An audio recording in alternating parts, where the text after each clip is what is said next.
Boa noite, irmãos presentes aqui, o pessoal à distância, juntos, unidos em pensamento e sentimentos, possamos pedir pela Mãe Terra, por toda a humanidade, nós que estamos nessa grande família que chama Humanidade Terrena.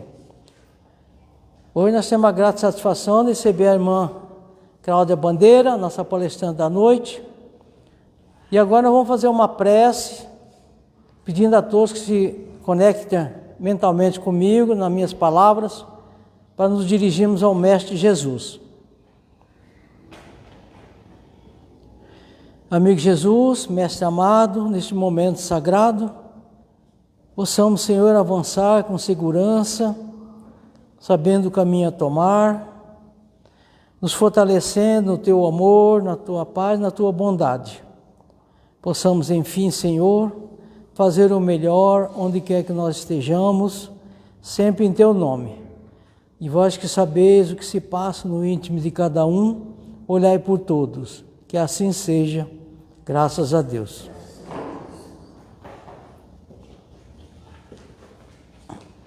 Você coloca no bolso,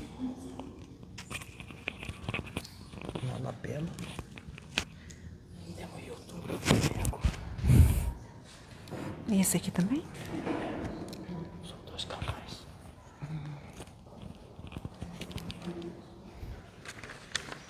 Olá, boa noite. Nosso estudo, eu prefiro chamar de estudo do que de palestra. Nosso estudo de hoje, ele será baseado no capítulo 25 do Evangelho segundo o Espiritismo. Ajuda-te e o céu te ajudará. Buscai e achareis. Existem muitas teorias que buscam na ciência explicar o comportamento do homem, o comportamento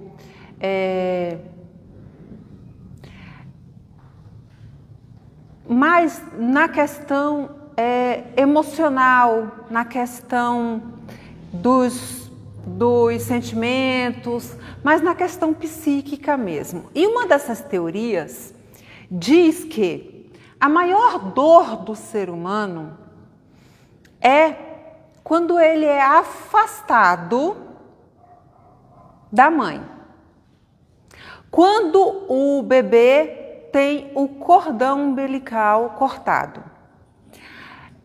A psicanálise diz que alguns de nós fica tão fragilizado por essa cisão, por essa separação, que passa por toda a vida buscando em alguém ou em algo o que te complete, o que te acolha, o que te proteja, o que te embale, o que te alimente, ou quem te embale, te acolha, te proteja e te alimente.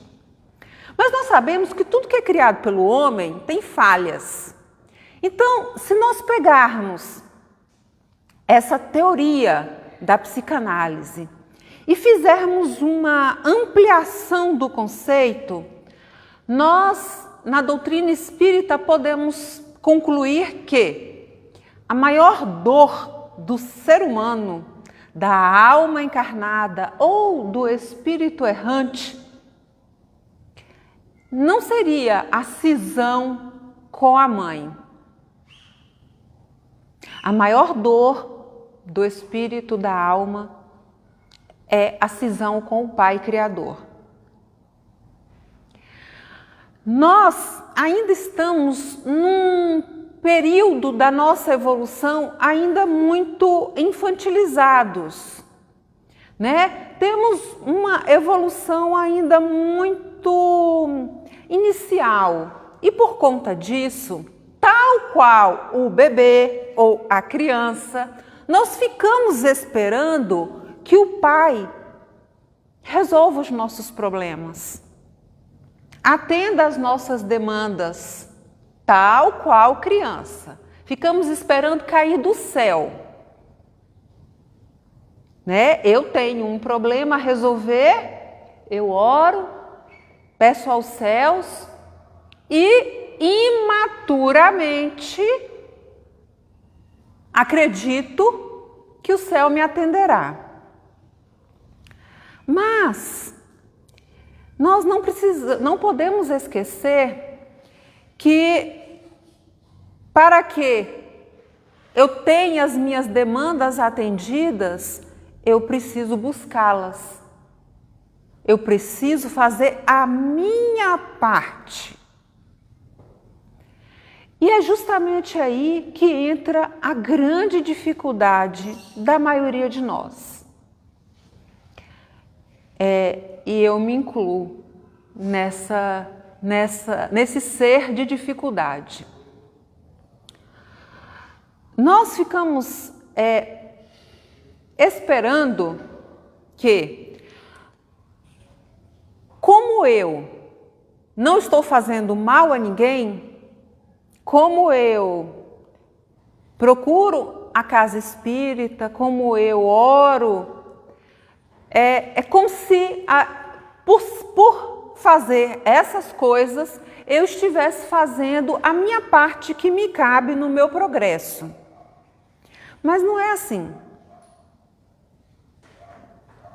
A espiritualidade espera muito mais de nós. Então, seria mais ou menos, nessa analogia, comparando mais uma vez com o que temos no nosso universo material, seria mais ou menos como eu, que amo profundamente os meus filhos, como se, desejando que os meus filhos fossem cultos, eu estudasse por eles. Vai funcionar?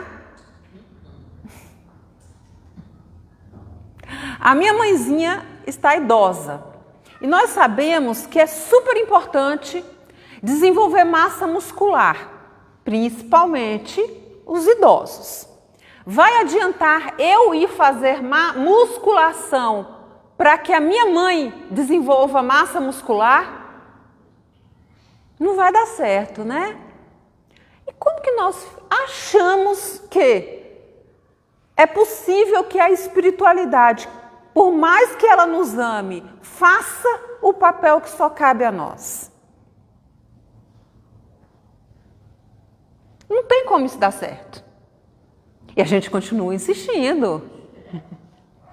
A gente continua insistindo.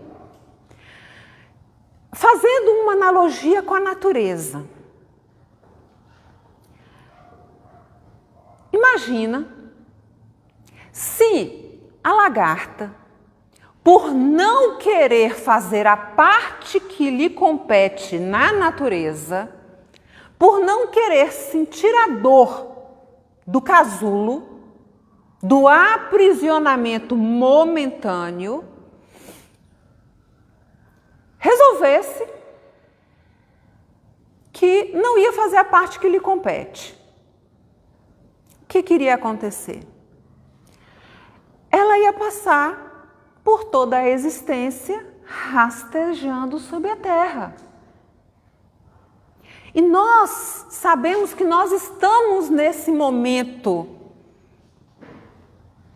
de transição planetária. Nós estamos num momento em que está ocorrendo a separação do joio e do trigo. Nós estamos no momento em que está ocorrendo a separação da lagarta e da borboleta. E é justamente esse momento em que nos cabe fazer a nossa escolha. Que, como tudo na vida do espírito, é individual. A caminhada é individual. Por mais que tenhamos auxílio, e temos, por mais que tenhamos amigos espirituais a nos fortalecer, a nos motivar, nós sabemos que a caminhada é solitária. Nós é que temos que nos mover. Então, nós estamos nesse exato momento, tendo que fazer essa escolha. Eu vou continuar rastejando sobre a terra ou vou aceitar o processo, que é doloroso, e é muito importante isso. A doutrina não nos diz que nós iremos evoluir, que nós iremos avançar espiritualmente sem dor. Porque aplanar, amenizar, diminuir o ego dói.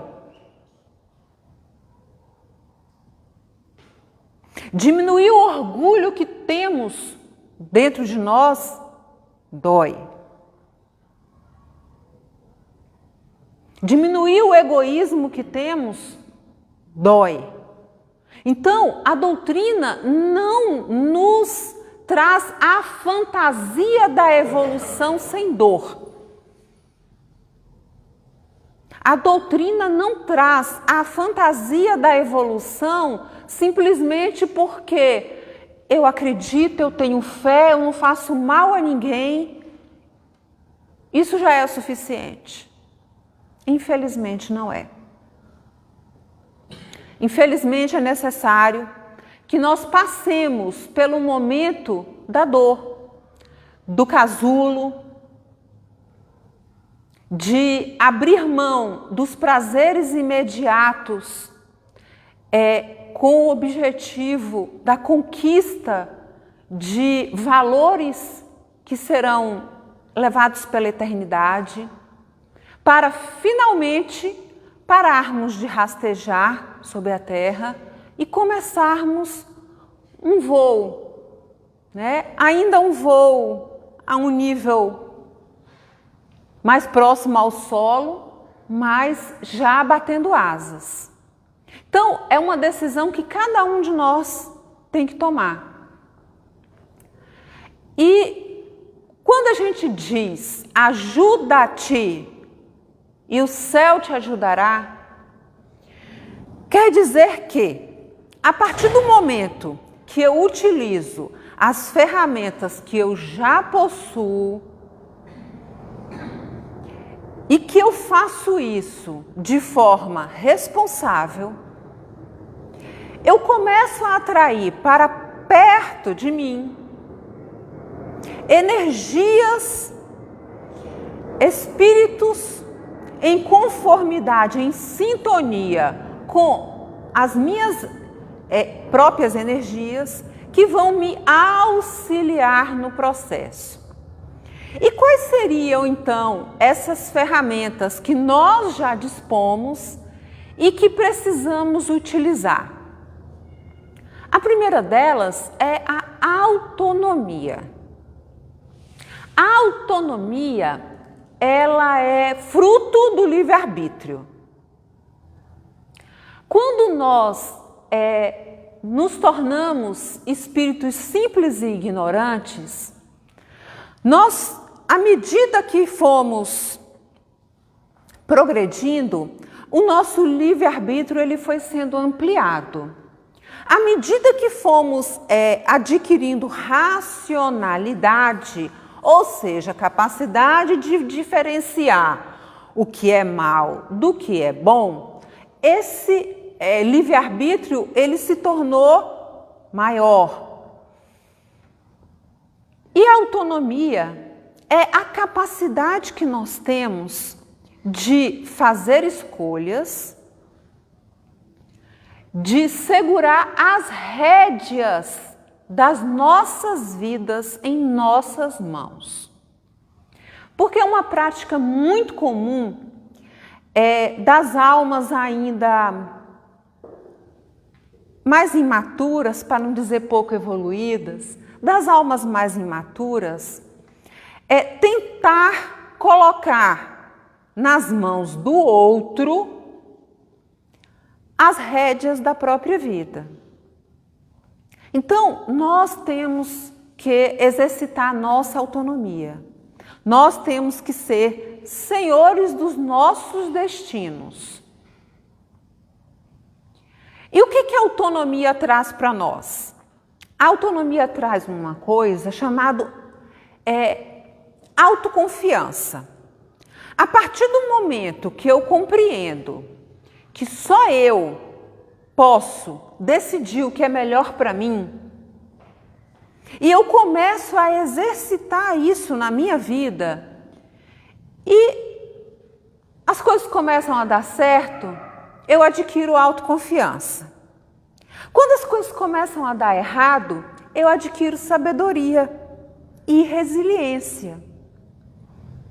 Mas tem uma outra ferramenta que é super importante e eu diria indispensável nesse processo de ajudarmos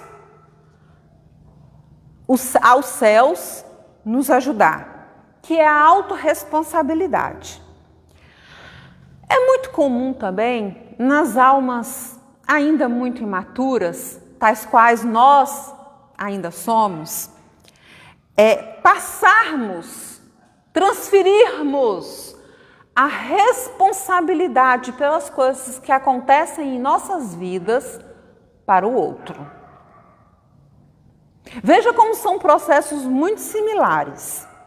Muitas vezes, o espírito que é dotado de racionalidade e de livre-arbítrio, ele deixa de exercitar a autonomia porque ele não quer se responsabilizar pelas próprias atitudes. E por que a gente faz isso? Lembrando que esses atributos, essas ações, muitas vezes estão no âmbito do inconsciente. Nós fazemos isso no automatismo. Mas por que fazemos? Porque se eu me responsabilizo pelas minhas ações, se eu faço escolhas conscientemente e se eu me responsabilizo por elas, eu saio da posição de vítima. Eu não tenho ninguém a quem culpar. E olha que coisa difícil, que é sair da posição de vítima. Quando eu admito, olha, a minha vida hoje não está como eu gostaria que estivesse.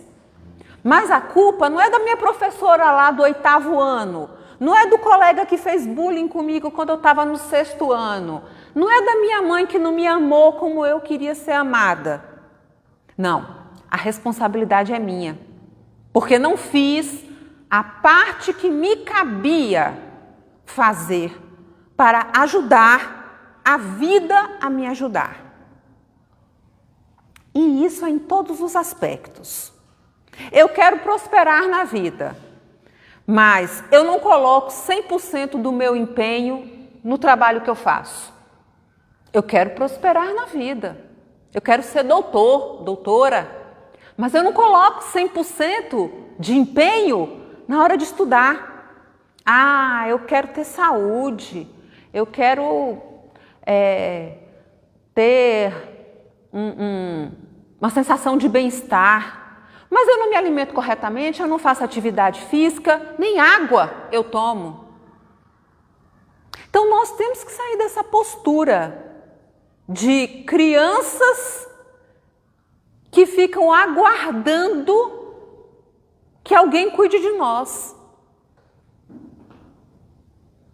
Nós temos que assumir autorresponsabilidade em nossas vidas. Se alguém te feriu lá no passado, é sua responsabilidade se curar. E olha que coisa pesada. É muito pesado. O indivíduo tem que ter muita vontade de progredir para assumir para si próprio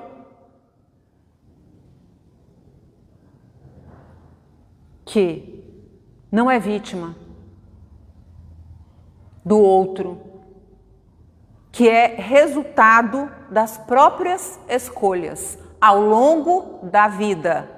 E quando eu falo da vida, é porque na minha forma de entender, e eu posso estar muito equivocada, mas na minha forma de entender, nós temos apenas uma única vida.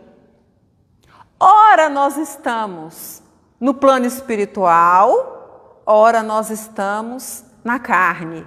Ora nós estamos no plano espiritual, ora nós estamos na carne. Mas somos únicos e eternos.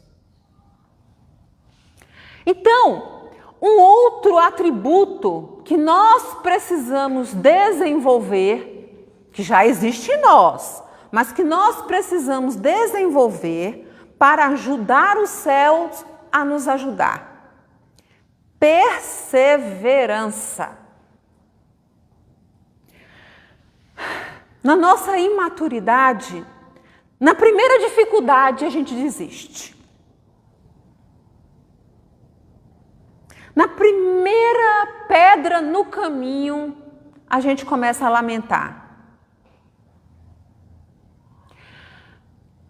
Perseverança, esperança, resiliência é fundamental na caminhada. Caso contrário, permaneceremos na nossa zona de conforto, sentados na cadeira de coitadinhos, de vítimas, por bastante tempo, até que a lei do progresso nos sacuda. Porque nós temos livre-arbítrio, até mesmo para estacionar. Mas nós sabemos que as leis divinas, elas vão, em algum momento, elas vão nos arrastar, porque ninguém foi feito para ficar parado. Então, a lei do progresso, a lei do trabalho, elas vão em algum momento sacudir a nossa vida de tal forma que nós seremos obrigados a sair dessa postura confortável e cômoda. Mas provavelmente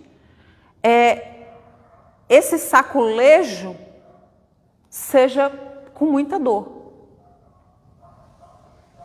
Então, o convite é que nós nos mexamos, que nós nos movimentemos sem dor, sem necessidade de dor, né? Por desejo de progresso. Bem, não existe aquisição de felicidade, de bem-estar, de plenitude, sem trabalho, sem movimento. E Emmanuel, através da mediunidade luminosa de Chico Xavier, nos trouxe um trechinho que diz exatamente o seguinte: que gênio milagroso te doará o equilíbrio orgânico se não sabes calar. E aí, sempre quando fala de calar, eu lembro de algo que eu ouvi e que eu vou levar por toda a minha vida. Por essa e pelas as que virão. Que é quem cede, vence. Então, que gênio milagroso te doará o equilíbrio orgânico se não sabes calar, nem desculpar, se não ajudas, nem compreendes, se não te humilhas para os desígnios superiores, nem procuras harmonia com os homens. Olha que trechinho curto. Mas isso dá para a gente pensar o resto da vida. Como que a gente quer ter equilíbrio orgânico se a gente vive o tempo todo medindo força como se tivesse puxando um cabo de aço com o outro.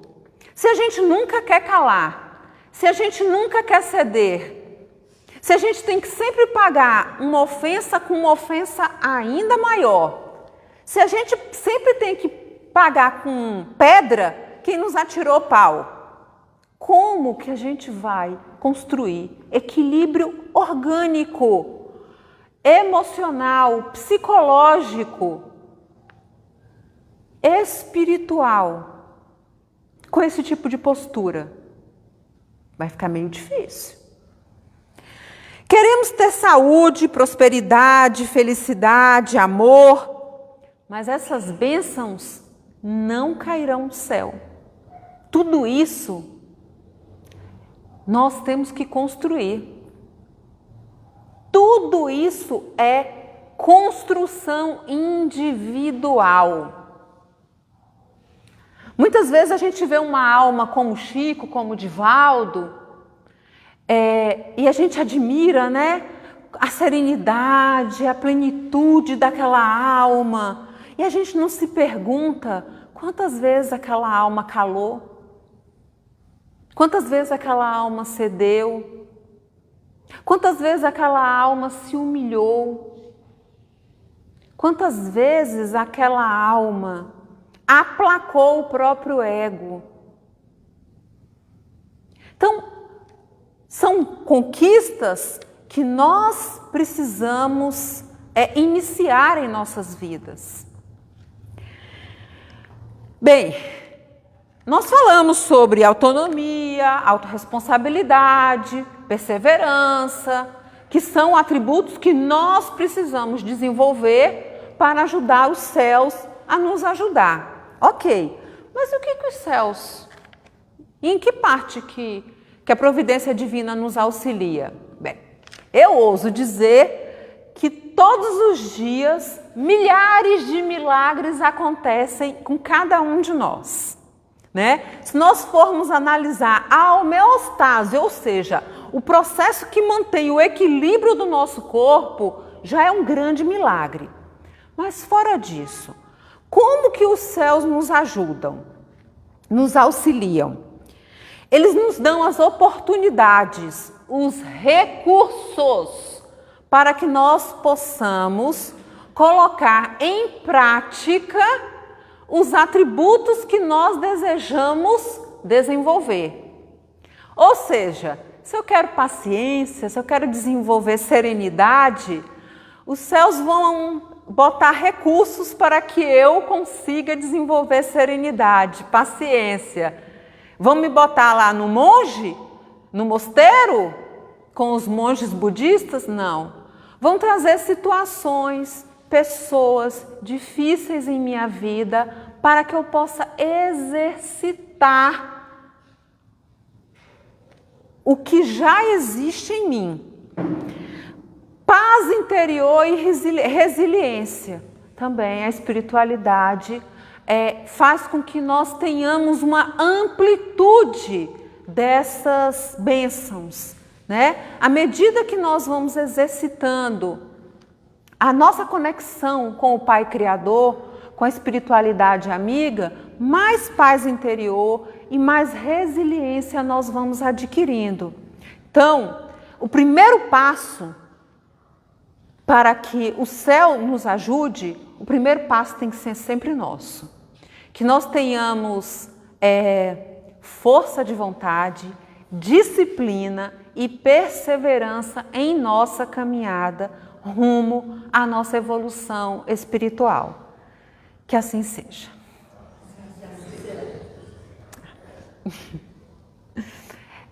A prece. Então, nesse momento, vamos serenar nossas emoções, respirar profundamente e agradecer a espiritualidade aqui presente por todas as bênçãos que nós recebemos diuturnamente, pelo alimento que não nos falta, pela proteção, pela amorosidade, pela misericórdia divina que está sempre conosco. Pai amado, Visita os hospitais, os asilos, os presídios, os locais de dor, sofrimento, de doença, os locais onde a tua presença ainda não é sentida, Pai. E esparge por todos esses teus filhos que ainda não te conhecem o teu amor, o teu consolo, o teu acolhimento, a tua presença. Sê conosco, Pai, nos ampara, nos auxilia, nos ajude a nos ajudar, socorre-nos na caminhada, auxilia-nos, dê-nos sabedoria para fazer as escolhas mais assertivas. Auxilia a espiritualidade que conduz esta casa, assim como todas as casas de oração, para que possamos trazer mais luz, mais conhecimento e mais desejo de melhora para todas as pessoas que ainda não conhecem a tua amorosidade. Sê conosco, que assim seja. Graças a Deus.